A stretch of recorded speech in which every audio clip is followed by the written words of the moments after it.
Hello students. MP board के लिए chapter number third 10th class के लिए साइंस का मैं एक्सप्लेन करने जा रहा हूँ वन शॉट में, जो कि आपका एग्जाम होने जा रहा है अभी 2025 के लिए।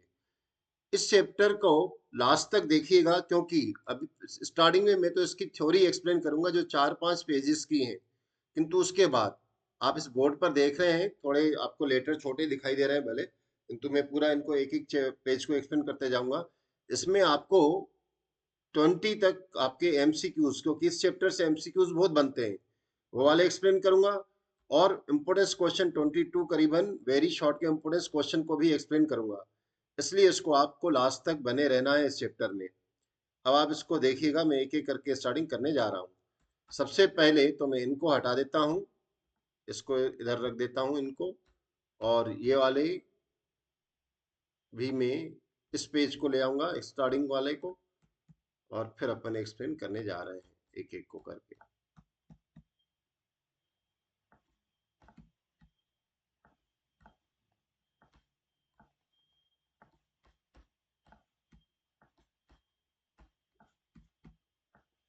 मेरे ख्याल से मैं सबको एक एक को ही ले ले रहा हूँ, हटा दे रहा हूँ इनको, फिर से ले ले रहा हूँ।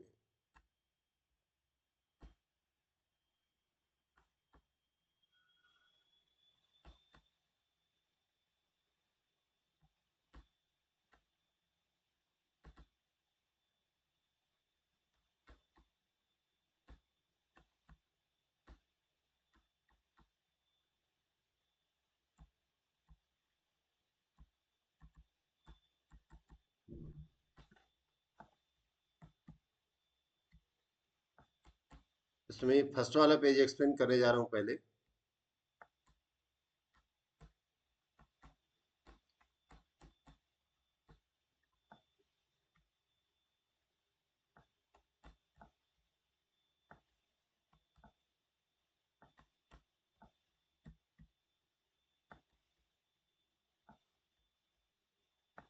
सबसे पहले मेटल किसे कहते हैं, तो वन वर्ड्स में आपको याद रखना है मेटल किसे कहते हैं। भाई, जो भी एलिमेंट्स अपने इलेक्ट्रॉन को निकाल देते हैं, जैसे ये सोडियम है, ये एक अपना एक इलेक्ट्रॉन को लूज कर दे, यहाँ पर मैंने लिखा भी है, इलेक्ट्रॉन को आप बोलेंगे लूज कर दे, और पॉजिटिव आयन बना दे। देखिए, ये एक इलेक्ट्रॉन इससे निकाल दिया, पॉजिटिव आयन बना दे, उसको हम मेटल कहते हैं। Metals are those element whose lose their electron and to form positive ion, for example sodium। तो नॉन मेटल किसे कहते हैं, तो ये देखिए, सपोज ये क्लोरीन है, वो इस इलेक्ट्रॉन को ले लेती है, मीन्स इलेक्ट्रॉन को गेन कर रही है। तो elements which gain the electron to form negative ion, ये नेगेटिव आयन बनाते हैं, इनको अपन नॉन मेटल कहते हैं। मीन्स ये नॉन मेटल हो गए और ये मेटल हो गए, मेटल और ये नॉन मेटल। एग्जाम्पल ढेर सारे दे सकते हो, गोल्ड, सिल्वर, आयरन, ये सब मेटल के एग्जाम्पल। और नॉन मेटल में chlorine, bromine, iodine, carbon, sulphur, इस तरीके से ढेर सारे एग्जाम्पल दे सकते हैं। बच्चों, अगर आपने इस चैप्टर को पूरा देखा तो मुझे पूरा विश्वास है कि 100% क्वेश्चन इसमें से आपके फंसेंगे। अब हम यहाँ से सबसे मोस्ट इंपॉर्टेंट 99% आने के चांसेस रखता है difference between metal and non metal. तो डिफरेंस में अपन पहले कौन सा देखते हैं, पोजीशन। भाई, इनके जो मेटल वाले होते हैं उनकी पोजीशन पीरियोडिक टेबल में कहाँ होती है, और पोजीशन तो ये होता है लेफ्ट हैंड साइड, और ये राइट हैंड साइड मैंने लिख दिया। तो जितने भी मेटल होते हैं वो लेफ्ट हैंड साइड पर होते हैं पीरियोडिक टेबल में। Non metal placed in right hand side in periodic table. तो non metal place in right hand side, ठीक है ना, इन पीरियोडिक टेबल। पहला अपन ने देख लिया इसका फिजिकल प्रॉपर्टी। दूसरा, अपन इसकी फिजिकल स्टेट को देखते हैं। फिजिकल स्टेट, देखो जितने भी मेटल होते हैं वो सॉलिड भी होते हैं, सॉलिड होते हैं और लिक्विड, या यूं कहें कि सारे मेटल्स जो है ना सॉलिड होते हैं, सारे मेटल्स सॉलिड। किंतु एक जो होता है वो लिक्विड होता है। कौन सा, एक्सेप्शन कर देते हैं, लिक्विड होता है कौन सा, मर्क्यूरी, जिसका सिंबल Hg है, मर्क्यूरी, मर्क्यूरी, ठीक है ना। Exist in liquid state, all metals are exist in solid state. Non metal कैसे होते हैं, सॉलिड भी होते हैं, लिक्विड भी होते हैं, और गैसेस में भी होते हैं। तो non metal exist in solid liquid gas. तो सारे 10 सॉलिड होते हैं, 11 गैसेस होती हैं, और केवल एक कैसा होता है, लिक्विड होता है, जिसका नाम है ब्रोमाइन या ब्रोमीन कहते हैं। ये लिक्विड स्टेट में होते हैं। टोटल नॉन मेटल कितने हुए? 22 नॉन मेटल हुए। तो ये अपने इसकी सेकेंड प्रॉपर्टी देखी। अब इसकी थर्ड प्रॉपर्टी देख रहे हैं अपन। सो बहुत इंपॉर्टेंट प्रॉपर्टी में मेलिएबिलिटी, यहाँ से क्वेश्चन भी आ जाती है। तो मेलिएबिलिटी जो हिंदी मीडियम वाले बच्चे हैं वो भी मेरा ये अगर देख रहे हैं, तो मेलिएबिलिटी का मतलब क्या होता है, पहले मैं इंग्लिश में लिख दूं, ठीक है ना। मेलिएबिलिटी, हिंदी में इसको कहते हैं हिंदी में इसको कहते हैं आघात वर्ध्य, आघात वर्ध्य। तो बढ़ जाए जिससे, और इंग्लिश में इसको मेलिएबिलिटी। मेलिएबिलिटी का मतलब क्या होता है कि we can drawn into very thin sheet. तो metals can be drawn into very thin sheet, पतली चादर में हम इसको ढाल सकते हैं। तो सबसे ज्यादा मेलिएबल मेटल कौन सा है, ये याद रखना है अपन को। तो एग्जाम्पल में अपन लिखेंगे गोल्ड। गोल्ड का सिंबल एयू होता है, इसको गोल्ड कहते हैं, सोना। गोल्ड एंड चांदी, यानी एजी यानी सिल्वर, चांदी। तो गोल्ड एंड सिल्वर, ठीक है ना, वेरी हाई मेलिएबल मेटल, सबसे ज्यादा मेलिएबल मेटल होते हैं। दूसरा है डक्टिलिटी। डक्टाइल के लेता हूं मैं, डक्टाइल या डक्टिलिटी। डक्टिलिटी का मतलब क्या होता है? डक्टिलिटी का मतलब होता है कि तार में कन्वर्ट करना। All metals can be drawn into very thin and long wire is known as ductility. अब डक्टिलिटी में भी सबसे ज्यादा डक्टाइल मेटल कौन से होते हैं? तो भाई वो गोल्ड होता है, और दूसरा सिल्वर होता है। बच्चों ध्यान रखना, अगर 1 ग्राम 1 ग्राम अगर गोल्ड लिया जाए, तो गोल्ड को हम 2 किलोमीटर 2 किलोमीटर लॉन्ग वायर, यानी कि 2000 मीटर 2000 मीटर लॉन्ग वायर में हम इसको कन्वर्ट कर सकते हैं। तो इतने ज्यादा डक्टाइल होता है गोल्ड और सिल्वर। तो गोल्ड, जिसमें गोल्ड नंबर 1 पे आता है। डक्टाइल यानी कि तार में कन्वर्ट, वायर में कन्वर्ट करना, ड्रॉन करना, इसको डक्टिलिटी या डक्टाइल कहते हैं। मेलिएबिलिटी का मतलब होता है पतली चादर में कन्वर्ट कर देना। नेक्स्ट है डक्टिलिटी, है ना। अब नेक्स्ट पेज को अपन देखते हैं। ये पेज अपना कंप्लीट हुआ, इसको मैं बंद कर देता हूं। तो आप चाहें तो इसका स्क्रीनशॉट भी ले सकते हैं। और दूसरा पेज अपन इसका देखते हैं। सेकंड पेज को ले आ रहा हूं मैं इसको। डक्टिलिटी के बाद है, देखो यहां पर क्या लिखा हुआ, लस्चर। ये जो लस्चर होता है, ये क्या होता है, मैं इसका रंग चेंज करूं पेन का थोड़ा। लस्चर, ये मैंने ऐसा लिख दिया है, लस्ट्रस। लस्ट्रस, ये लस्ट्रस का मतलब क्या होता है? शाइनिंग होता है, शाइनिंग, शाइनिंग। तो all metals are very give the shining, they have specific shining. Specific shining, भाई गोल्ड की अपन गोल्ड रखा और सिल्वर हो नहीं पहचानेंगे, अपनी अपनी इसकी पहचान होती है, शाइनिंग होती है। और non metals have no specific shining, non metals के पास स्पेसिफिक शाइनिंग नहीं होती है। तो शाइनिंग वाले कैरेक्टर को क्या बोलते हैं? लस्टर कहते हैं। हिंदी मीडियम वाले इसको ध्यान रखेंगे, लस्टर की जगह पर अपन कहते हैं धात्विक चमक।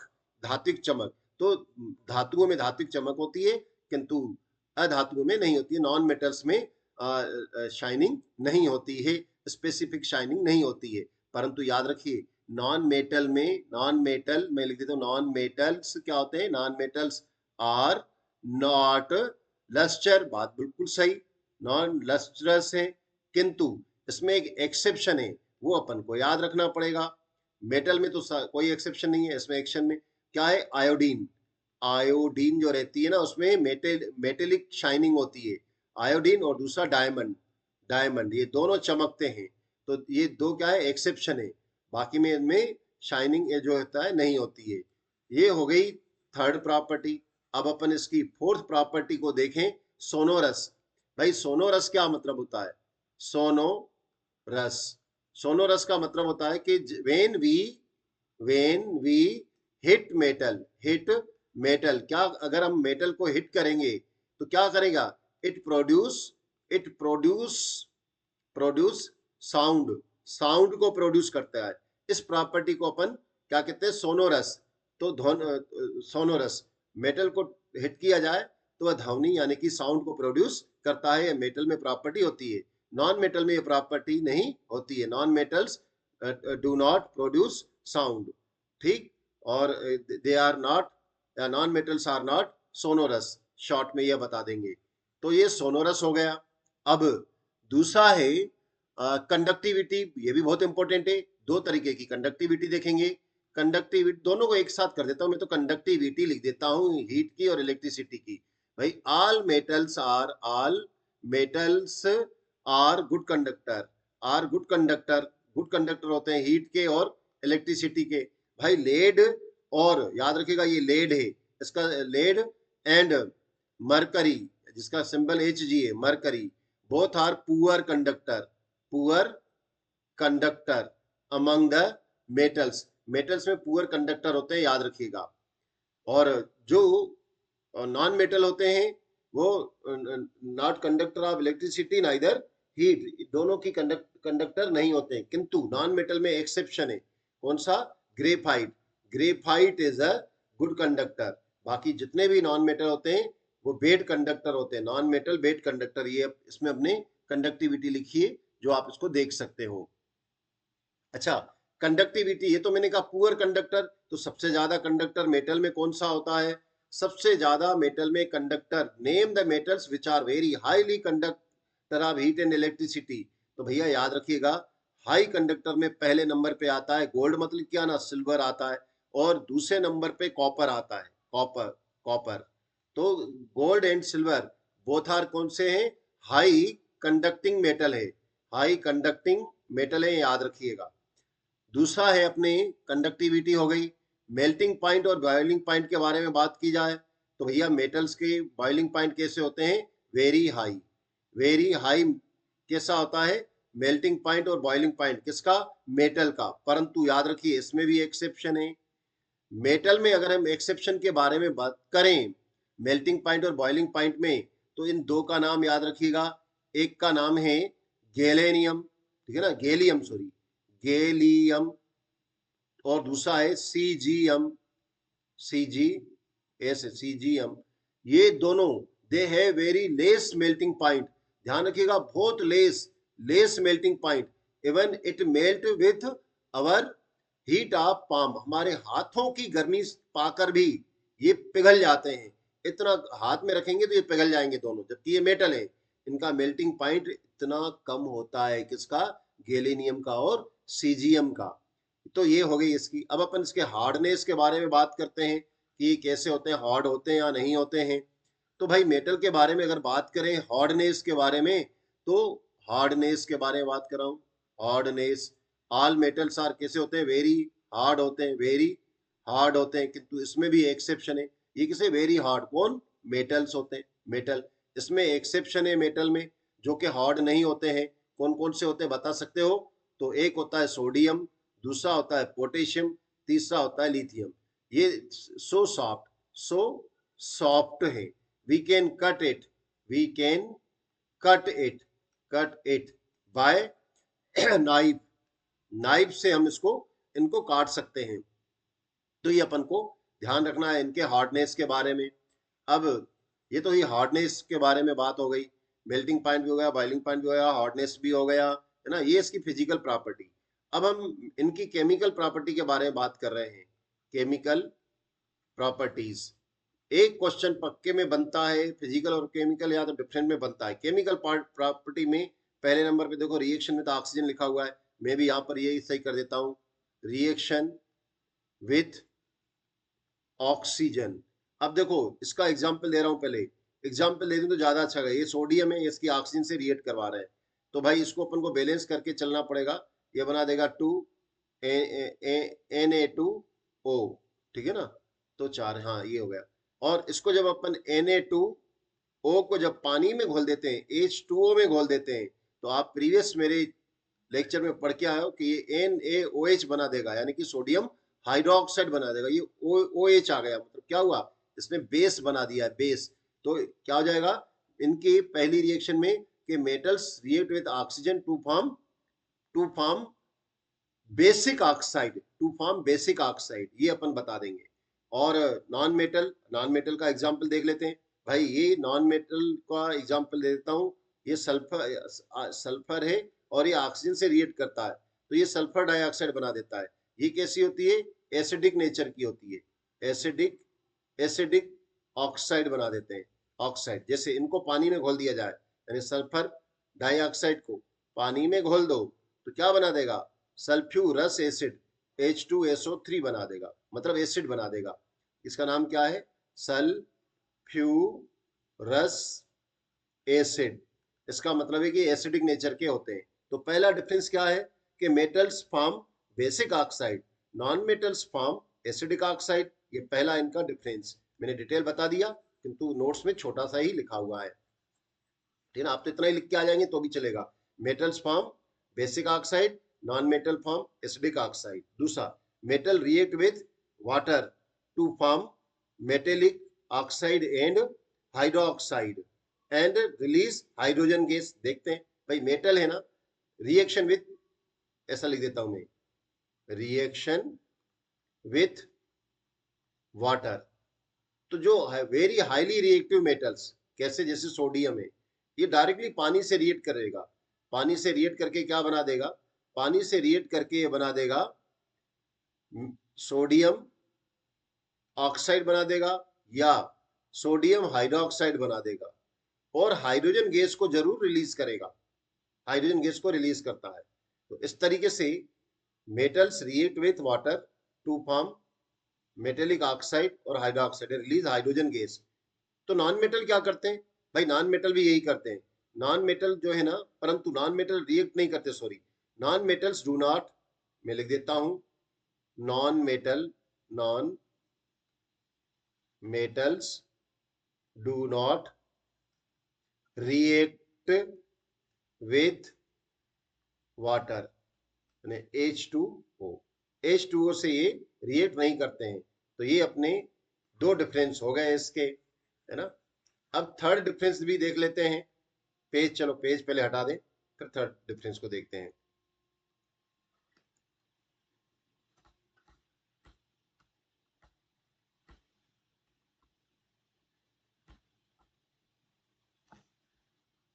ये थर्ड वाला पेज मैं लेके आया इसी का ही। तो मेटल्स क्या करते हैं? Metals react with dilute acid. तो देखो, मैं ना, आपने अच्छी तरीके से पढ़ के आया, अब तो ये रिवीजन ही चल रहा है। अगर ये मेटल है, मैंने ये सोडियम लिया है, ठीक, सॉरी जिंक लिया है, ये जिंक मेटल है, जिंक मेटल लिया, इसमें डाइल्यूट H2 या HCl डाल देता हूँ, HCl डाल दिया, क्या होगा? ये जिंक क्लोराइड बनाएगा और हाइड्रोजन गैस को रिलीज करेगा। ठीक। क्या नॉन मेटल ऐसा कर सकते हैं? जैसे सल्फर को ले लेते हैं और इसमें HCl लेते हैं, तो क्या हो जाएगा? No reaction. अब ये अपना थर्ड वाला हो जाएगा कि metals react with dilute acid to form salt, ये सॉल्ट बना देता है, एंड हाइड्रोजन गैस रिलीज। देखो यहाँ लिखा है मैंने, metals react with dilute acid, ठीक है ना, और हाइड्रोजन गैस को रिलीज करते हैं, और they do not react with dilute acid. तो नॉन मेटल जो है डाइल्यूट एसिड से रिएक्ट नहीं करते हैं। दूसरा, reaction with salt, reaction with salt solution, salt solution. तो देखो, इसमें सॉल्ट सॉल्यूशन में जो मोर रिएक्टिव मेटल्स रहते हैं, यहाँ देखो मैंने लिखा है more reactive metals displace less reactive metals from their salt solution. जैसे अपन कॉपर सल्फेट का एक्वेशियस सॉल्यूशन ले रहे हैं और इसमें अपन ने जिंक मेटल डाल दी, तो भाई जिंक क्या करेगा? इस कॉपर को इसके सॉल्यूशन में से हटा के उसकी जगह पर खुद आ जाएगा, जिंक सल्फेट बन जाएगा। ये जिंक सल्फेट क्या था? पहले सॉलिड था, अब वो एक्वेशियस हो गया, और ये जो एक्वेशियस में कॉपर था वो बाहर हो जाएगा और ये सॉलिड स्टेट में आ जाएगा, एस में आ जाएगा। तो more reactive metals displace less reactive metals from their salt solution. और यहां पर देखें, नॉन मेटल में भी ऐसा होता है, more reactive non metal displace less reactive metal from their solution. तो इसका इसका एग्जांपल देखते हैं। ये तो क्या हुआ? ये मेटल का एग्जाम्पल हुआ, और नॉन मेटल का एग्जाम्पल देखें तो ये है सोडियम ब्रोमाइड। ठीक, इसका एक्वेशियस सॉल्यूशन आगे लगा दिया अपन ने 2। तो सोडियम ब्रोमाइड को अपन ने लिया, ठीक। अब इसकी रिएक्शन अपन किससे करवा रहे हैं, सोडियम, इसके अपन नॉन में, इससे, इसमें ब्रोमीन से ज्यादा क्लोरीन रिएक्टिव है, तो क्लोरीन क्या करेगा, सो इसको, ब्रोमीन को इसमें से हटा देगा, और ये सोडियम क्लोराइड बन जाएगा और ब्रोमीन बन जाएगा। मैंने ये दोनों की सेम रिएक्शन है। इस तरीके से अपन ने ये 4 इसके केमिकल प्रॉपर्टी में डिफरेंस देखे। प्रॉपर्टी आप आयनिक कंपाउंड को अपन देखेंगे, ठीक है ना। तो आयनिक कंपाउंड की प्रॉपर्टी क्या है उसको अपन देखने जा रहे हैं।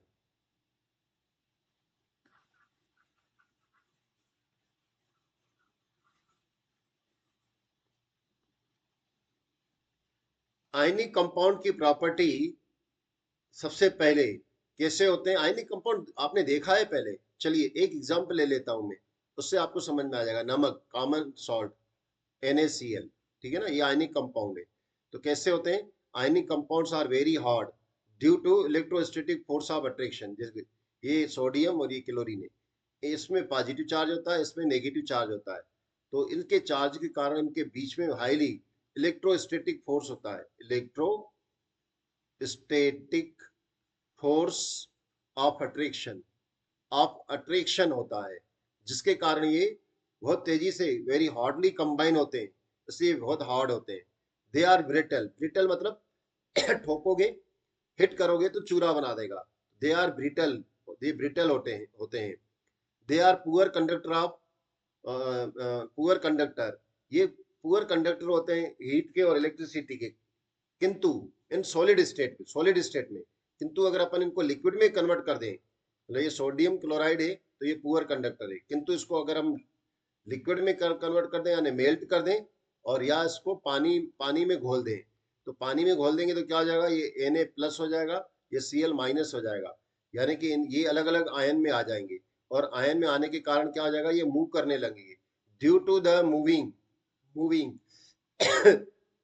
Due to the moving in solution में, क्योंकि ये मूव करते हैं, therefore they are good conductor of electricity, तो ये गुड कंडक्टर हो जाते हैं इलेक्ट्रिसिटी के। तो इस तरीके से अपन ने इसकी 4 प्रॉपर्टी, ये प्रॉपर्टी देखी, और भी इसकी प्रॉपर्टी देखते हैं। मैं नेक्स्ट नोट्स आपको बता रहा हूँ। नेक्स्ट नोट में अपन इसके देख रहे हैं, इसकी और भी प्रॉपर्टी है, इसको देख लेते हैं ना।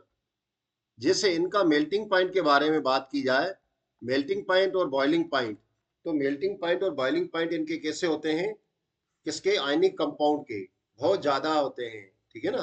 बॉइलिंग पॉइंट और मेल्टिंग पॉइंट बहुत ज्यादा होता है। दूसरा, they are polar in nature. Polar nature मतलब कैसे, एक के ऊपर पॉजिटिव चार्ज, एक के ऊपर नेगेटिव चार्ज है, इसलिए कैसे ये they are polar in nature है, पोलर इन नेचर। और पोलर नेचर होते हैं तो इसलिए because they are polar in nature, because they are polar in nature, soluble in water. देखो वाटर या दूसरे पोलर नेचर वाले में भी ये सोल्यूबल होते हैं। दूसरा पोलर नेचर वाला कौन सा कंपाउंड होता है, जैसे अल्कोहल, वो भी पोलर नेचर का है, ये उसमें भी सोल्यूबल हो जाते हैं। तो इस तरीके से अपन ने आयनिक कंपाउंड को देखा। अब कभी कभी क्वेश्चन आ जाता है आयनिक कंपाउंड होते क्या है, तो आप क्या बताओगे, तो अपन बताएंगे जब एसिड और बेस आपस में मिलते हैं तो सॉल्ट बनाते हैं। इस सॉल्ट में एक पॉजिटिव आयन वाला स्पीसीज होती है और एक नेगेटिव आयन वाली स्पीसीज होती है, इसलिए इसको अपन आयनिक कंपाउंड कहते हैं। When when acid react with base to form salt, this salt consists positive and negative species, therefore they are called ionic compounds, इसलिए इनको अपन आयनिक कंपाउंड कहते हैं। ये आयनिक कंपाउंड की प्रॉपर्टी मैंने बताई, एक बार फिर से बता देता हूं शॉर्ट में करके। आयनिक कंपाउंड्स कैसे होते हैं, हार्ड होते हैं। क्यों होते हैं, क्योंकि उनके बीच में इलेक्ट्रोस्टैटिक फोर्स ऑफ अट्रैक्शन होता है। दूसरा, ये ब्रिटल होते हैं, when we hit them they converts into powder form, ये पाउडर फॉर्म में आ जाते हैं। They are poor conductor in solid state but they are good conductor in liquid and melt state. पिघली हुई अवस्था में या घुली हुई अवस्था में ये गुड कंडक्टर होते हैं इलेक्ट्रिसिटी के। क्यों होते हैं? क्योंकि जब इनको मेल्ट किया जाता है या इनको सॉल्यूशन में डाला जाता है तो they break into their ions, ये अपने आयन में टूट जाते हैं। And they due to the moving of the ions, ion के मूव करने के कारण, गति करने के कारण ये इलेक्ट्रिसिटी के गुड कंडक्टर होते हैं। ये क्योंकि पोलर नेचर के होते हैं, एक के ऊपर पॉजिटिव चार्ज होता है, एक के ऊपर नेगेटिव चार्ज होता है, इसलिए ये पोलर सॉल्वेंट वाले जैसे वाटर में और अल्कोहल में सोल्यूबल होते हैं। यहां तक अपन ने इनको देखा। अब नेक्स्ट टॉपिक है हमारा, इसको ध्यान से देखिएगा। मैं इस नेक्स्ट टॉपिक को, मैं इस नोट्स को थोड़ा बड़ा करके बता देने जा रहा हूँ मैं क्या बताने जा रहा हूँ। देखिए मेटल किस तरीके से पाए जाते हैं, मैं उनकी ऑकरेंस के बारे में बता रहा हूँ। कहाँ पाए जाते हैं, कैसे पाए जाते हैं, उसके बारे में अपन बात करते हैं। तो मेटल्स दो फॉर्म में पाए जाते हैं। देखो occurrence of metals, occur metal कहाँ पर पाए जाते हैं? It is occur in earth crust and sea water. Earth crust में और सी वाटर में ये पाए जाते हैं। कौन? मेटल। अब ये किस रूप में पाए जाते हैं? दो तरीके के रूप में पाए जाते हैं। एक होते हैं मिनरल के फॉर्म में, मिनरल्स, और दूसरा होता है ओर के फॉर्म में, ओर। दोनों में डिफरेंस क्या होता है? तो देखो यहाँ लिखा हुआ है, मेटल्स और compounds occurring naturally in the earth crust. Elements और कंपाउंड्स, एलिमेंट्स और कंपाउंड्स, सुनिए ध्यान से, एलिमेंट्स और compounds occurring naturally in the earth crust is called minerals. उनको मिनरल्स कहते हैं। और मिनरल्स में से मेटल को इजीली और प्रॉफिटेबली एक्सट्रैक्ट कर दिया जाए, बाहर निकाल दिया जाए, तो उनको अपन और कहते हैं। Minerals that contain very high percent of metal and metal can be extracted profitably from it easily and profitably लिख के आना है ना, मैंने easily नहीं लिख पाया हूँ, easily and profitably is called ore। Bauxite और एल्युमिनियम का होता है और हीमेटाइट और आयरन का होता है। ये मैंने दो एग्जाम्पल दे दिए। अब जो हमने अभी रिएक्टिविटी बता रहे थे, एक रिएक्टिविटी यह होती है कि जो हमने मेटल की रिएक्टिविटी के बारे में बात हो रही थी और नॉन मेटल की, तो थोड़ा उसको यहाँ पर मैं और कंबाइन कर लेता हूँ कि मेटल की एक क्वेश्चन भी होता है रिएक्टिविटी सीरीज। तो what is the reactivity series? What is the reactivity series? मैं इस नोट्स में नहीं लिख पाया हूं, आप चाहे तो इसको यहां से ही स्क्रीनशॉट लेकर लिख सकते हैं। ये इंपॉर्टेंट है। रिएक्टिविटी सीरीज किसे कहते हैं? तो list of metals arranged in order of decrease is reactivity is known as reactivity series। देखो शॉर्ट में इसको याद रखिएगा, मैंने तो इसको इस तरीके देखा था, के ना का मल, एम के बाद ऐसे लिख रहा हूं, मल जी, फिर इसको पहले ऊपर लिख दो मैं, क्योंकि यहाँ पर शॉर्ट में ऊपर से यूं करके लिख रहा हूँ, है ना, इतना लिख रहा हूँ। ये आपने शायद मुझे उम्मीद है कि लिख लिया होगा। तो ये जो आपकी बुक में दिए गए जितने उतने हैं, इस तो ढेर सारी बहुत बड़ी सीरीज होती है, आप याद रखना चाहे तो रख सकते हो। कैसे? के ना का मल, ये स्मॉल है ना, मल जी यानी जिंक, फे सन, हाइड्रोजन के बाद सी यू, फिर H G, A G, A U. ये क्या है? ये है रिएक्टिविटी सीरीज। जो ऊपर वाले रहते हैं, जैसे पोटेशियम सोडियम से ज्यादा रिएक्टिव है, सोडियम कैल्शियम से ज्यादा रिएक्टिव है, कैल्शियम मैग्नीशियम से ज्यादा रिएक्टिव है। इस तरीके से हाइड्रोजन से ऊपर वाले ज्यादा रिएक्टिव और हाइड्रोजन से नीचे वाले लेस रिएक्टिव। कॉपर से कम रिएक्टिव मरकरी, मरकरी से कम सिल्वर, सबसे कम क्या है? आयरन, गोल्ड है। तो गोल्ड को हम किसमें, गोल्ड डू नॉट, या यूं के व्हाट, एक और क्वेश्चन पहले लिख लूं फिर बता रहा हूं ना। जिसे क्वेश्चन आया व्हाट इज द आइडियल या नोबल, नोबल आइडियल नहीं बोलना चाहिए, noble metals, what are the noble metals, तो क्या नाम बताओगे? तो gold and silver are noble metals, platinum, platinum are gold metal, noble metals. क्यों? Because they are very less reactive. तो इन विच लिक्विड या which type of substance we can dissolve the gold, gold को हम किस में dissolve कर सकते हैं? तो भैया गोल्ड किस में डिजोल्व होगा? तो एसिड वगैरह में नहीं होता है, तो कैसे किस में अपन गोल्ड कर सकते, इसको गोल्ड को अपन डिजोल्व कर सकते हैं? तो गोल्ड को डिजोल्व करने के लिए अपन को 3 रेशो में कंसंट्रेट HCl लेना पड़ेगा और 1 रेशो में कंसंट्रेट नाइट्रिक एसिड लेना पड़ेगा। नाइट्रिक, इसका नाम है नाइट्रिक एसिड, ये हाइड्रोक्लोरिक एसिड, नाइट्रिक एसिड का ये भी कंसंट्रेट है। इन दोनों, इनके मिक्सअप को, इनके मिक्सचर को कहते हैं aqua regia, aqua regia, aqua regia. What is aqua regia? Aqua regia is the mixture of 3 ratio concentrate HCl with 1 ratio of concentrate nitric acid. Gold can be dissolved in this solution. In this mixture, gold इस mixture में भी dissolve हो जाएगा। ये सबसे ज्यादा reactive acid होता है जिसको एक्वारेजिया कहा जाता है। ठीक, तो यहाँ पर मैंने लिखी है रिएक्टिविटी सीरीज, और ये एक्वारेजिया को मैंने एक्सप्लेन कर दिया। एक्टिविटी सीरीज मुझे लगा मैंने नहीं लिखा, पर यहाँ इस नोट्स में भी है, तो आप यहाँ से भी इसको लिख सकते हो। तो ये एक्टिविटी सीरीज है। अब मैं इसको हटाता हूँ, सारे नोट्स भी मेरे ख्याल से यहाँ पर हो गए। इसके बाद के वाले नोट्स को मैं यहाँ पर ले आ रहा हूँ। मेटल का एक्सट्रेशन के बारे में जब बात हो रही थी, तो मेटल का एक्सट्रेशन को हम क्लासिफाइड करेंगे, किस तरीके से इनका एक्सट्रेशन किया जाता है, किस तरीके से मेटल को प्राप्त किया जाता है।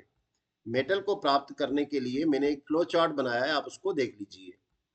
इस फ्लो चार्ट में हम शॉर्ट में इसको एक्सप्लेन करेंगे, तो ये भी बहुत इंपॉर्टेंट में से एक है। मेरे ख्याल से मैं दोनों पेजों को सिलेक्ट कर लूं, ज्यादा बेटर रहेगा।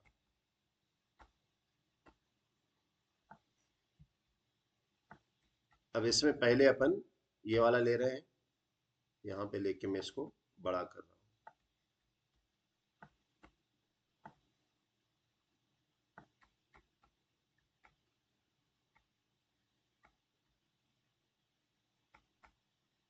चलिए ठीक है, इससे ज्यादा मैं चाह रहा था बड़ा करना, पर ठीक है, ये भी समझ में आता ही रहा है। सबसे पहले थोड़ा और बड़ा कर दूं मैं, मुझे मुझे लगता है।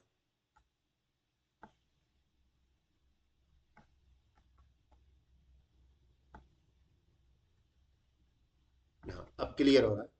देखिए, मेटल्स का एक्सट्रेशन करने के लिए हम मेटल्स को, जो मिनरल्स जिसमें मैक्सिमम परसेंट क्या होता है, मेटल होता है, उसको अपन ओर कहते हैं। अब उस ओर से सबसे पहले हम क्या करेंगे, मेटल को, जो हमारे पास ओर मिला है, उसको 3 कैटेगरी में डिवाइड करते हैं। कौन सा? Metal of high reactive, metal of medium reactive और मेटल ऑफ लो रिएक्टिव। तीनों की जो प्रोसेस है अलग अलग होती है। सबसे पहले क्या किया जाता है, कंसंट्रेशन या इनरिच ऑफ और। कंसंट्रेशन करने के लिए क्या किया जाता है, रिमूविंग ऑफ गैंग। ये जो गैंग होता है, क्या होता है, इम्प्यूरिटीज डिपेंड इन द, देखो क्वेश्चन भी आता है, what is the gang, what is the gang, gang क्या होता है? तो इसका आंसर है कि impurities like soil, sand and other particles, impurity consist in the minerals is known as, या और is known as gangue। तो उसको अपन गैंग कहते हैं। तो कंसंट्रेशन क्या है?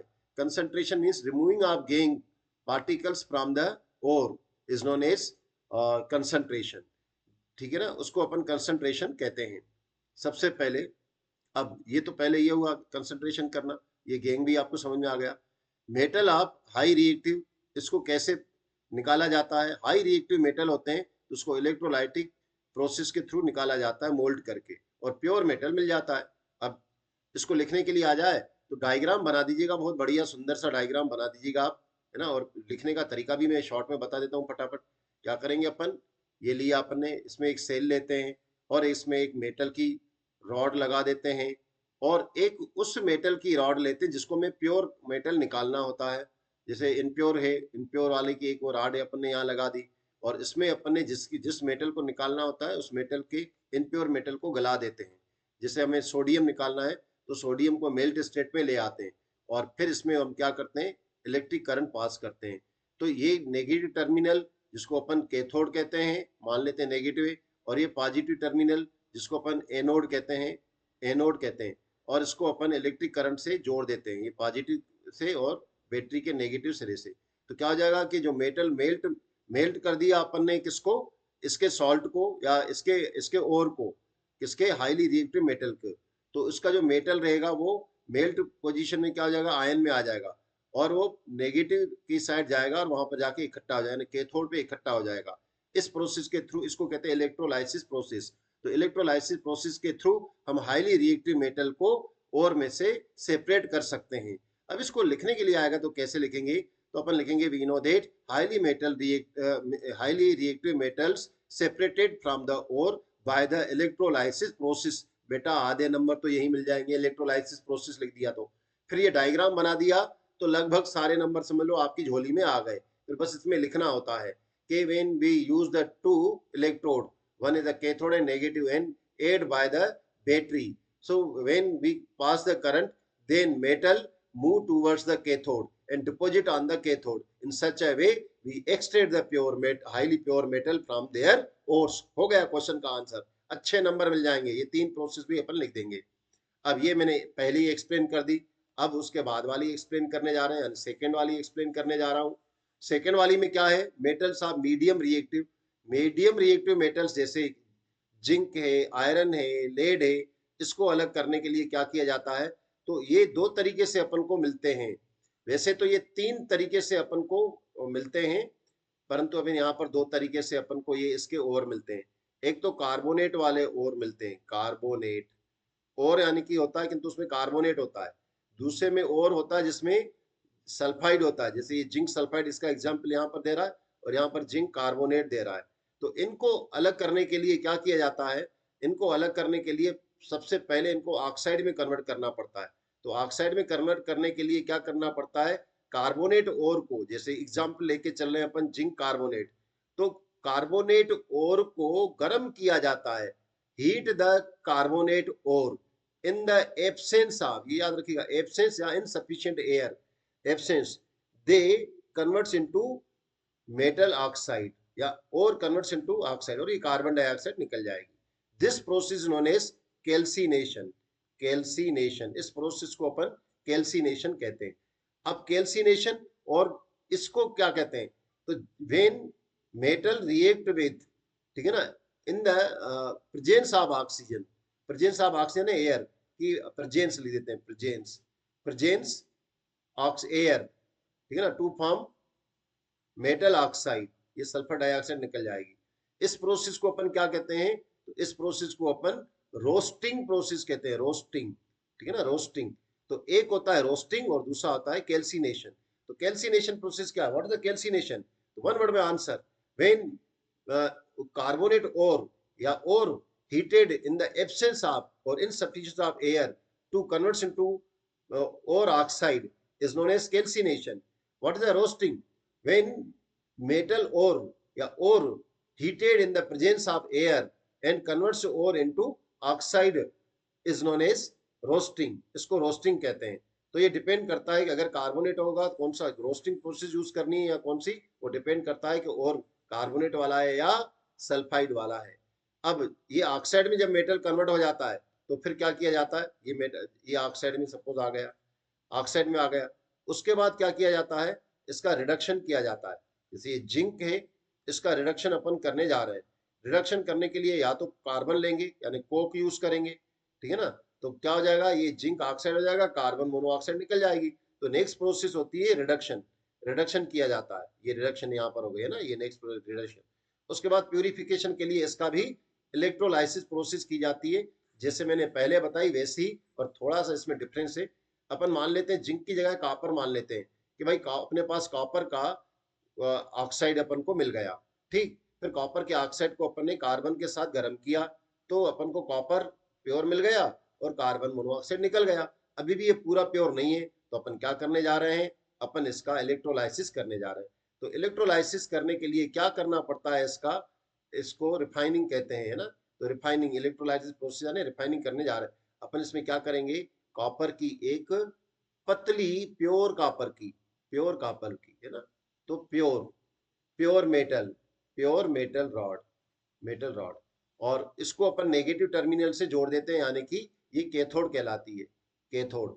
और एक थोड़ी मोटी दूसरे मेटल की, मान लेते कि जिंक की मैं यहाँ डाल देता हूँ, और मोटी ऐसी रॉड अपने डाल दी। इससे फर्क नहीं पड़ता है, थोड़ी मोटी पतली लगाई, किंतु ये पतली होती है। ये इसमें अपन ने, सॉरी जिंक की नहीं रहती है, सॉरी, ये कौन सी होती है, इनप्योर की होती है, ये इनप्योर कॉपर की, ये भी कॉपर की है ना। कौन सा जो अपन ने ये वाला निकाला है, यहाँ से ये निकाला है, ये वाला impure copper, impure impure copper है ये, ठीक है ना। और इसमें क्या कर देते हैं फिर, इसमें अपन इसका एक इलेक्ट्रोलाइटिक सॉल्यूशन, क्योंकि कॉपर को हटाना है तो कॉपर सल्फेट का सॉल्यूशन इसमें डाल देंगे, और भैया इलेक्ट्रिक करंट पास कर दो इसके अंदर। ये इसको पॉजिटिव टर्मिनल से जोड़ के नेगेटिव से बैटरी से अपन ने जोड़ दिया, तो इलेक्ट्रिक करंट इसमें अपन पास करने जा रहे हैं। यहाँ से मैंने इसको देखो जोड़ रहा हूँ यहाँ पर, ये इलेक्ट्रिक करंट से, ताकि आप क्लियर समझे, ये सेल है पूरा, है ना। इलेक्ट्रिक करंट से इसको जोड़ दिया, इसको थोड़ा सा हटा दूं ताकि आपको कंफ्यूजन नहीं करे। हाँ, तो इलेक्ट्रिक करंट से अपन ने जैसे पास करते हैं तो क्या होता है, इस इनप्योर में से कॉपर निकल कर इस सॉल्यूशन में आ जाता है आयन के रूप में, और फिर इस रॉड पर जमा होता चला जाता है। तो ये जो कैथोड होता है वो मोटा होता हुआ चला जाता है, और ये दुबला होता हुआ चला जाता है।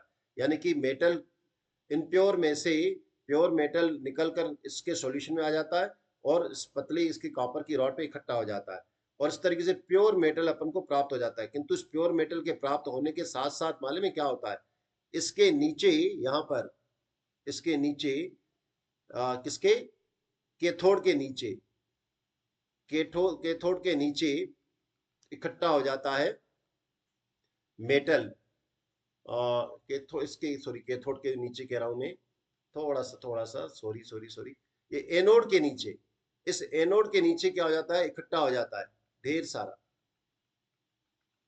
ऐसा रहता है कि कीचड़ है, इसको एनोड की कीचड़ हिंदी में कहते हैं, एनोड की कीचड़, और इंग्लिश में एनोड मड, ठीक है ना, एनोड मड।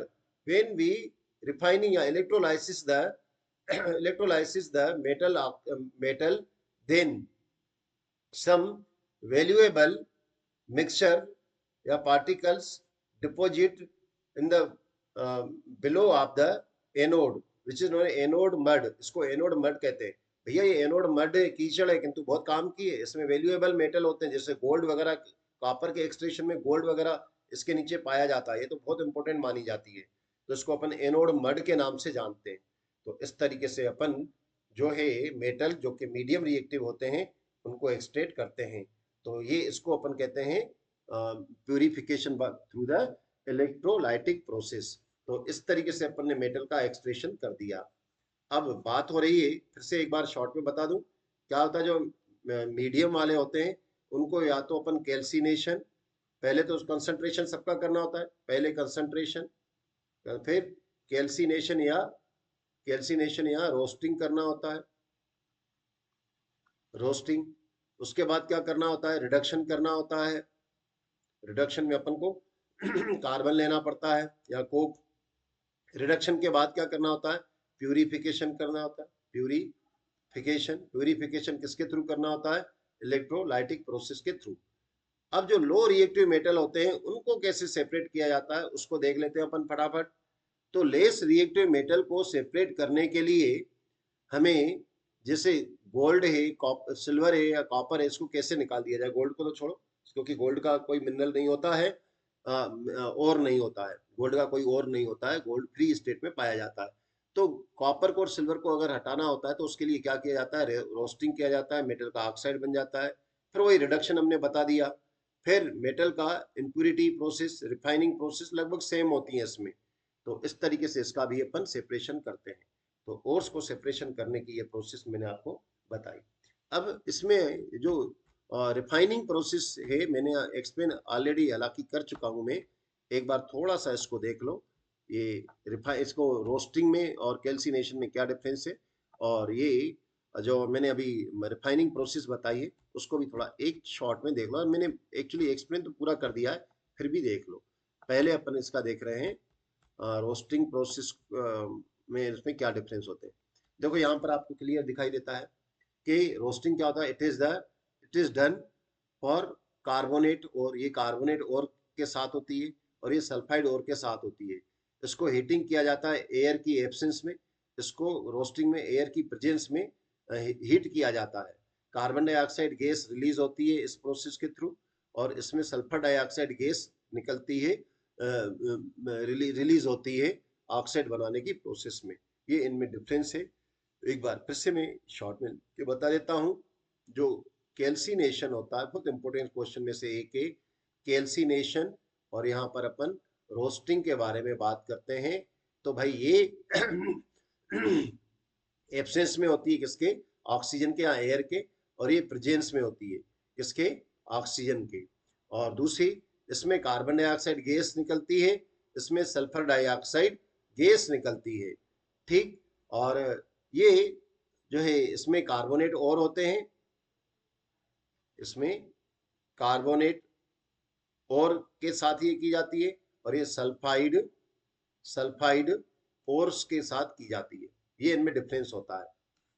तो ये आपके लिए बहुत इंपॉर्टेंट में से एक है। अब रिफाइनिंग में बता चुका। स्ट्रिप ऑफ इनप्योर मेटल्स जो अपने निकाली है उसको लिया जाता है एनोड के रूप में, और प्योर मेटल स्मॉल स्ट्रिप को लिया जाता है किसमें, कैथोड के रूप में, इलेक्ट्रोलाइटिक सॉल्यूशन में। और इलेक्ट्रिक करंट पास किया जाता है। तो इलेक्ट्रिक करंट पास करने पर कैथोड पर क्या होता है कि इनप्योर मेटल किराए के pure metal is obtained at cathode, और इनप्योर मेटल गल जाता है जिसके कारण वो एनोड की मड के रूप में आ जाती है। ये मैं आपको बता चुका हूँ, ये इसका डायग्राम भी दिया गया है, तो आप इसको देख सकते हैं। इस तरीके से ये मैंने चैप्टर पूरा का पूरा आपको एक्सप्लेन कर चुका हूँ। मतलब यहाँ तक आपका एक्सप्लेनेशन का पार्ट पूरा हुआ, वन शॉट तो यहीं तक खत्म हुआ। किंतु मैं चाहता हूँ कि मैं आपको कुछ क्वेश्चन आंसर भी इंपॉर्टेंट बताता जाऊँ। तो क्वेश्चन आंसर को, अपन इंपॉर्टेंस क्वेश्चन को देखने जा रहे हैं इसमें। इम्पोर्टेंस क्वेश्चन सबसे पहले ये वाले क्वेश्चन है। ये तो ऑब्जेक्टिव टाइप के, पहले ऑब्जेक्टिव बताऊं या पहले इम्पोर्टेंस क्वेश्चन बता दूं फिर ऑब्जेक्टिव बता रहा हूं। तो पहले इम्पोर्टेंस क्वेश्चन को देखते हैं अपन। इम्पोर्टेंस क्वेश्चन ये है, ये करीबन 20 इम्पोर्टेंस क्वेश्चन है, इसको देख रहे हैं अपन। आप इसके आंसर नहीं है, क्वेश्चन लिखे, आंसर मैं बताता जा रहा हूँ। ठीक। और बड़ा कर देता हूँ, फिर ऊपर कर देंगे अपन, छोटा कर देंगे। ठीक है ना। देखिए सबसे पहले है name the metals which can be cut with the knife. तो कौन से होते हैं, मेरे ख्याल से आपको मेरे बोलने से पहले ही आपको पता चल गया होगा। इसमें एक सोडियम, पोटेशियम, ये इनके सिंबल है, और लिथियम। ये इसका आंसर फर्स्ट का। सेकंड का आंसर क्या है, सेकंड का आंसर कह रहा है कि name the two metal which do not react with oxygen. तो फटाफट लिख दीजिएगा गोल्ड, और कुछ बच्चे सिल्वर लिख के आएंगे ना, प्लेटिनम, प्लेटिनम। ठीक है ना, ये रिएक्ट नहीं करते ऑक्सीजन से। What type of oxide are formed when metal combine with oxygen. कौन से टाइप के मैं अभी बता चुका हूं।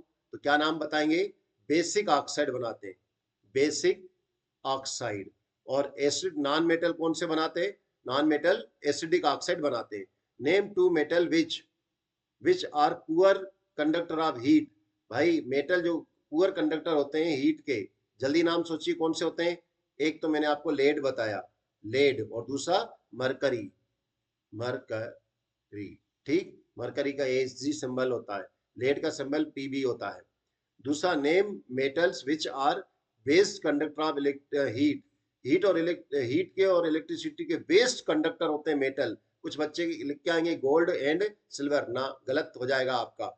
इसमें आपको गोल्ड नहीं लिखना है, सिल्वर और कॉपर लिखना है। ये कॉपर का सिंबल Cu। ठीक है ना, हीट के अच्छे कंडक्टर होते हैं। Non metals are non lustre except one metals. एक मेटल जो कि लस्टर, नॉन मेटल है जो लस्टर है, एक का नाम बताना है। बाकी सभी नॉन मेटल में लस्टर नहीं होता। तो कौन सा होता है, आयोडीन, आयोडीन। दूसरा पूछे तो अपन डायमंड बता देते हैं, एलोट्रोप होता है जो कि कार्बन का। Which, seven question, which are what are such metals, what such metals called so soft can be cut with knife। Knife से आप मेटल को काट सकते हो। कौन से होते हैं भैया? सोडियम होता है, पोटेशियम होता है और लिथियम होता है, उसको आप नाइफ से काट सकते हैं। रिपीट हो गया है क्वेश्चन एक्चुअली ये। Metals which have low density and low melting point, low density होती है और लो मेल्टिंग पॉइंट होता है, उन मेटल के नाम बताने। तो गैलियम, मैंने बताया हाथ में पिघल जाता है, और सीजियम, सीजीएम एस आएगा बेटा, सीजीएम। कौन से होते हैं ये? इनका सिंबल सुनना चाहो तो ये गैलियम का जी ए और सीजीएम का होता है सी एस। ठीक, ये ऐसे लो मेटल होते हैं, ये लो मेल्टिंग पॉइंट वाले होते हैं कि अपने आपके हाथ में पिघल जाएंगे। Name two allotropes of carbon, भाई बहुत अच्छी तरीके से याद होगा आपको कार्बन के दो एलोट्रोप्स। एक तो होता है ग्रेफाइट, ग्रेफाइट, दूसरा डायमंड। मुझे जल्दी जल्दी में हर कुछ लिखता जा रहा हूँ किंतु बोलता सही जा रहा हूँ, ठीक है ना? ग्रेफाइट स्पेलिंग ठीक कर देना, चलो कर देता हूँ मैं, ठीक है ना? Name the two metal oxide which are soluble in water, name two metal oxide which are soluble in water. भाई मेटल के ऑक्साइड जो वाटर में सोल्यूबल हो उनके नाम बताने। तो भैया एक तो सोडियम ऑक्साइड बता देना और दूसरा पोटेशियम ऑक्साइड बता देना। ये कौन से होते हैं? वाटर में सोल्यूबल होते हैं इनके ऑक्साइड। दूसरा, name two metals which are stored in kerosene, उन दो मेटल के नाम बताने हैं, मेटल के नाम बताने जो जिनको केरोसिन में रखा जाता है। तो भाई पोटेशियम को और सोडियम को किसमें? केरोसिन में रखा जाता है। वैसे लिथियम भी लिख के आना, किंतु लिथियम को नहीं रखा जाता है बच्चों, लिथियम को वेक्स में रखा जाता है, यानी मोम में रखा जाता है। तो वाटर में, उसमें केरोसिन में क्यों नहीं रखा जाता है? क्योंकि इसकी डेंसिटी कम होने के कारण ये केरोसिन में तैरने लगता है और रिएक्शन कर लेता है। तो पोटेशियम और सोडियम को बता देना, अब तो वेक्स में रखा जाता है।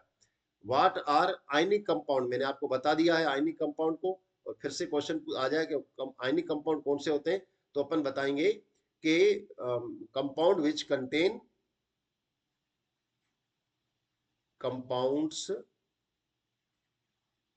विच, writing which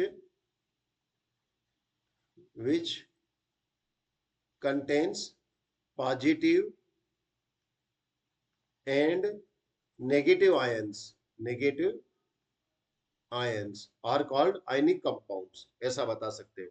name two metals which are ductile and malleable, जो सबसे ज्यादा हैं, और अगर वैसे भी पूछ रहा तो भी अपन जवाब दे देंगे। तो कौन से होते हैं?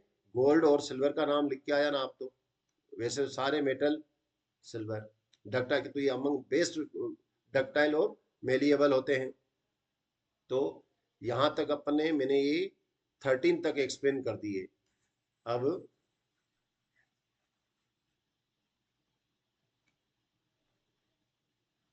थोड़ा ऊपर कर दूं मैं इसको, 13 तक हो गए। इसके बाद वालों को देखते हैं।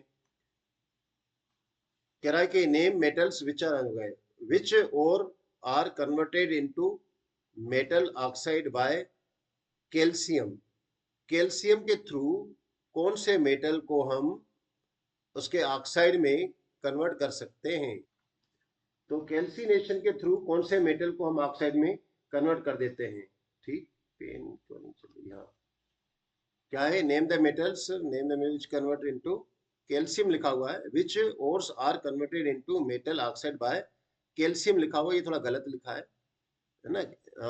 कैल्शियम के बजाय क्या होना चाहिए? उसका होना चाहिए कैल्सिनेशन, है ना? कैल्सिनेशन प्रोसेस के थ्रू। तो आंसर होगा ना, carbonate ores, carbonate ores. Name और आप मरकरी, मरकरी के और का नाम बताइए, ये भी इंपॉर्टेंट है, बाकी के नहीं आते हैं, इसके आते हैं। तो उसका है HgS, जिसको अपन सिनेबार बोलते हैं, बार, सिनेबार बोला जाता है, सिनेबार, ठीक है ना? मरकरी का HgS इसका फार्मूला होता है। Name the ore of mercury. Name three common type of ores which exist in nature, common type के ओर के नाम बताने हैं जो नेचर में एग्जिस्ट होते हैं, नेचर में पाए जाते हैं। तो कौन से फॉर्म में पाए जाते हैं? जनरली 3 फॉर्म में। तो बेटा दो तो आपने बार बार मैं बोल रहा हूँ, कौन से? कार्बोनेट के फॉर्म में, कार्बोनेट और होते हैं, है ना? दूसरे कौन से? सल्फाइड ओर होते हैं, सल्फाइड ओर्स होते हैं। और तीसरा कौन सा होता है? ऑक्साइड ओर, ऑक्साइड ओर्स। तो क्या है? Name 3 common type of, 3 type के ओर्स होते हैं। कौन कौन से? कार्बोनेट ओर होते हैं, सल्फाइड ओर होते हैं और ऑक्साइड ओर होते हैं। ठीक।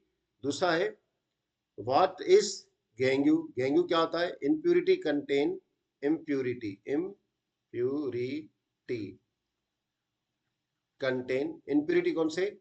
Like soil, soil, sand particles, sand particles etcetera. ठीक, ठीक है ना। Content in ores are known as gangue, उसको अपन गेंगू बोलते हैं। What is anode mud? Anode mud किसे कहते हैं? तो the impurity collect down the anode during electrolytic refining is known as electrode mud. मैं इसको लिख देता हूं यहाँ पर, इसको थोड़ा हटा दूं।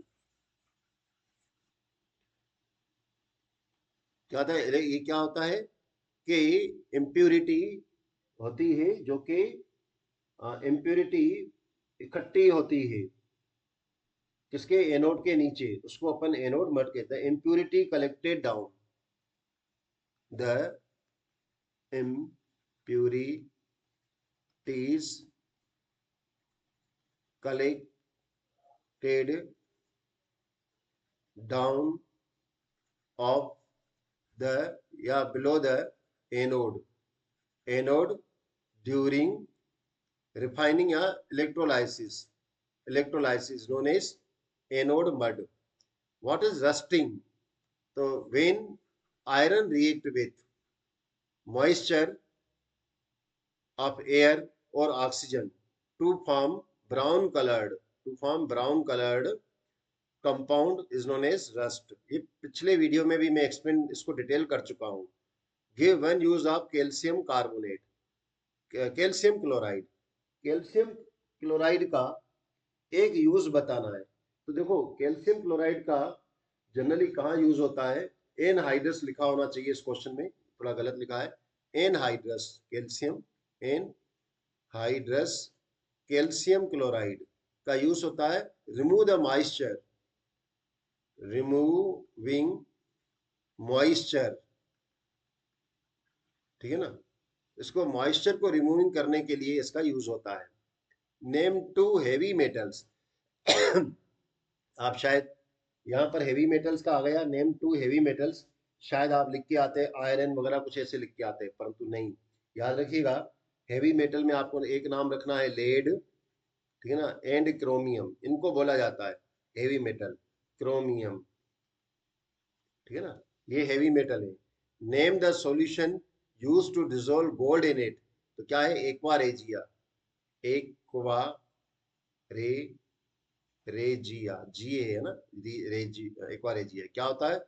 3 रेशो HCl, कंसिडर HCl और 1 रेशो नाइट्रिक एसिड का, इसको अपन एक्वा रेजिया कहते हैं। तो ये इंपॉर्टेंट क्वेश्चन थे जो उम्मीद है कि एग्जाम में पक्के में आएंगे। इसको मैं हटा देता हूं। अब इसके जो MCQs हैं उसको फटाफट 2 मिनट में कंप्लीट करके इस वीडियो को अपन स्टॉप करेंगे, फिर नए चैप्टर को देखेंगे। ये देखिए आप यहाँ पर ऑब्जेक्टिव ज्यादा तो नहीं, मैं वैसे तो ज्यादा यहाँ तक ही देख लेते हैं, बाकी सारे आपके बन जाएंगे। Which of the following metal is present in anode mud during the electrolysis refining copper?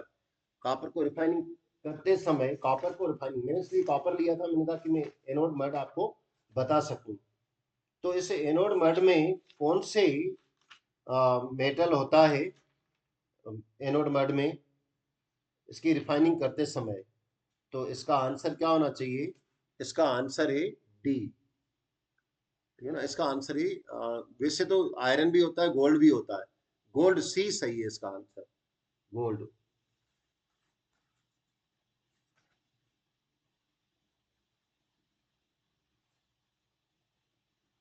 Next है when iron filling are heated in the stream of dry hydrogen chloride the compound form iron oxide, तो x x यहाँ पर क्या है कह रहा है, ये एक्स देखो क्या कह रहा है कि हाइड्रोजन क्लोराइड, मतलब ये आयरन है, ठीक है ना, और उसमें HCl से रिएक्ट बता रहा रिएक्शन, तो क्या बनेगा FeCl3। इसको इसको हेलोजन कहा जाता है। तो यहाँ पर ये 3 बनेगा, तो हेलोजन वगैरह थोड़ा, ये 3 बनेगा, क्यों, आयरन की वैलेंसी 3 होती है, तो इसका आंसर है यहाँ पर 3, ठीक है ना, 3 वाला बनेगा। एफ या एक्स की वैल्यू 3 होगा। Which of the following pair will give the displacement reaction, कौन सा पेयर जो डिस्प्लेसमेंट रिएक्शन देता है, तो सीधी बात है कि डिस्प्लेसमेंट रिएक्शन देने वाला पेयर इसमें से कौन सा होगा, तो डिस्प्लेसमेंट रिएक्शन देने वाला इसका पेयर होना चाहिए silver nitrate solution with copper metal. देखो AgNO3, इसमें हम कॉपर डाल देंगे तो ये हो जाएगा कॉपर नाइट्रेट बन जाएगा और Ag बाहर हो जाएगा। The second most abundant metal in the earth crust is, earth crust में सबसे ज्यादा सेकेंड में मेटल पाया जाने वाला मेटल कौन सा है, तो सोचिए कौन सा हो सकता है। सबसे ज्यादा सेकंड पाया जाने वाला मेटल आयरन है, तो पहले नंबर पे क्या है, पहले नंबर पे कॉपर का आता है, एल्युमिनियम का आता है, फिर सेकंड नंबर इसका आता है, तो आयरन का आएगा। N alloy of zinc and copper is dissolved in HCl. Hydrogen gas is evolved. In this evolution of gas, ये जो गैस एवोल्यूशन होती है वो कौन सी किसके साथ, हाइड्रोजन के साथ किया जाएगा, तो gas is evolved in this evolution of gas only in zinc react with on copper, और दूसरा जिंक एंड कॉपर नहीं, तो इसमें पहला है जिंक से कॉपर रिएक्ट नहीं करता है directly. A greenish coated development of on copper utensil due to the formation of copper carbonate बनता, तभी rusting of the iron take place. Rusting of iron क्यों होती है, ऑर्डिनरी वाटर के साथ, डिस्टिल वाटर के साथ, बहुत नहीं, केवल ऑर्डिनरी वाटर के साथ, डिस्टिल वाटर के साथ नहीं होती है। Bronze is an alloy, bronze किसका एलाय होता है, तो कॉपर का और जिंक का एलाय होता है। Silver articles become black on exposing in air, तो क्या बनाता है वो, सिल्वर सल्फाइड बनाता है, इसलिए ब्लैक हो जाती है। तो यहाँ तक का ये वाला चैप्टर, बाकी best of luck, God bless you, आपका पेपर बहुत अच्छा जाए, और मुझे उम्मीद है कि लगभग इसमें से सारे क्वेश्चन आपके आ जाएंगे। Thank you, have a nice day. बच्चों आपसे मेरी ये रिक्वेस्ट है कि आप चैनल को अधिक से अधिक सब्सक्राइब करें और खुद भी करें और शेयर करें। Thank you.